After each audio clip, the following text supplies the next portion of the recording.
शौकत शाहनी साहब को ऑर्डर दे दिया जाता है जी आप जो है बच्ची को ले आएँ और इस दौरान शौकत शाहनी साहब वो सी क्लास यानी कि मुकदमा बनता ही नहीं है, उसकी रिपोर्ट भी तैयार करके इतने एक्टिव थे, रिपोर्ट तैयार करके भी ले आए थे। निकाह खान और गवाह जिसको कहा गया कि एक तो हमने एमए जिन्ना रोड से गिरफ्तार किया, दूसरे को लाहौर से गिरफ्तार करके लाए। मतलब ये जितनी भी बातें हैं इसमें बेशतर बातें 99% बातें मुल्ज़मान की तरफ से भी और जो पुलिस के एंड से भी आती रही, सब की सब झूठ थी। आपने फिर मीडिया पे तमाशा देखा, आप साइड लोगों ने पकड़ ली, किसी ने क्या साइड पकड़ ली। तो इस तरह फिर इनको मजबूरन उस ऑर्डर के खिलाफ सुप्रीम कोर्ट जाना पड़ा। सुप्रीम कोर्ट ने फिर इनको थोड़ी परमिशन दी कि देखें जी, वो जो मामला है, एक तो एफआईआर कटी हुई है, एफआईआर नंबर 159/2022 थाना अल-फलाह की, उस एफआईआर को जाके परस्यू करें ट्रायल कोर्ट में और उसके बाद फिर बच्ची की अगर कम उम्र है तो उस मामले को भी देखें। जो सिंध हाई कोर्ट का जो ऑर्डर है यानी कि बच्ची को अपनी मर्जी से जिंदगी गुजारने का, वो ऑर्डर जो है वो असरअंदाज नहीं होगा ट्रायल कोर्ट के फैसले के ऊपर। सुप्रीम कोर्ट ने थोड़ा-सा रास्ता दिया कि आप जाएँ ट्रायल कोर्ट में इस मामले को देखें।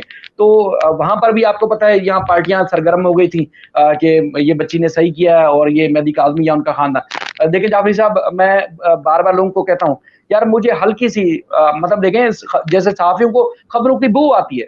उनको पता ऐसे चल ही जाता है किस जगह पे एक इस ईंट के नीचे, इस पेपर के नीचे, इस फाइल के नीचे, इस बंदे के पास खबर है। तो मुझे देखें बू आती है कि मेहदी काज़मी या उनके खानदान या उनके जितने भी सराउंडिंग में लोग हैं कि वो फ़िरका वारियत के बारे में सोचते हों या उनकी अक्ल फ़हम उस तरफ गई भी हो। लेकिन लोगों ने इस हद तक हवा दी, इस हद तक हवा दी या इस हद तक उनकी तज़दीक की कि वो बेटी के मामले से पीछे हट जाए। लेकिन वो एक कानून पसंद शहरी हैं और वो हर तरह जिस तरह मैं समझता हूँ कि एक कोशिश माँ-बाप को करनी चाहिए, वो उसी तरह ही कोशिश कर रहे हैं कि उनकी बेटी उन तक वापस आ जाए। अच्छा उसके बाद फिर ट्रायल कोर्ट जिब्रान नासिर साहब पहले नहीं थे इनके वकील।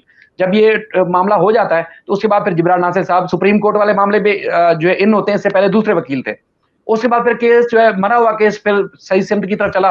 सुप्रीम कोर्ट के बाद जब ट्रायल कोर्ट में गए, तो ट्रायल कोर्ट में एडीजे जुडिशियल मजिस्ट्रेट साहब के पास आफ्ताब अहमद बुगियो की अदालत में पहली डेट पे समाअत होती है, मुल्ज़िम के वकील भी आना शुरू हो जाते हैं और उसके बाद फिर दलाइल होते हैं। तो अदालत ने ऑर्डर दिया कि देखिए एक तो केस की असर-ए-नौ तहकीकात होगी और दूसरा बच्ची की उम्र का तयन होगा। उस दौरान तफ्तीशी अफसर जो है वो तीसरे होते हैं शौकत शाहनी साहब। शौकत शाहनी साहब को ऑर्डर दे दिया जाता है जी आप जो है बच्ची को ले आएँ और इस दौरान शौकत शाहनी साहब वो सी क्लास यानी कि मुकदमा बनता ही नहीं है, उसकी रिपोर्ट भी तैयार करके इतने एक्टिव थे, रिपोर्ट तैयार करके भी ले आए थे कि मुकदमा बनता नहीं है। अदालत ने वो रिपोर्ट मुस्तरद की, मंजूर नहीं की और उनको कहा कि आप तहकीकात भी करेंगे और उसके बाद फिर बच्ची की उम्र का तयन भी करवाएँगे और अदालत ने ऑर्डर दिया कि स्पेशल मेडिकल बोर्ड बनाया जाएगा ताकि जो भी एतराज़ात हैं, किसी को कोई खदशा ना हो।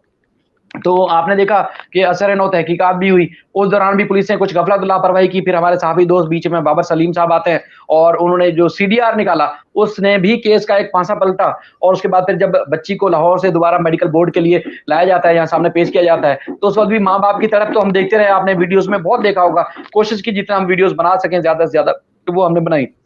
बच्ची की उम्र का तयन होता है। सील रिपोर्ट जो है 1-2 दिन के बाद जब अदालत में पेश की जाती है तो पता चलता है कि ये बच्ची की उम्र तो नियरेस्ट टू 15 ईयर है।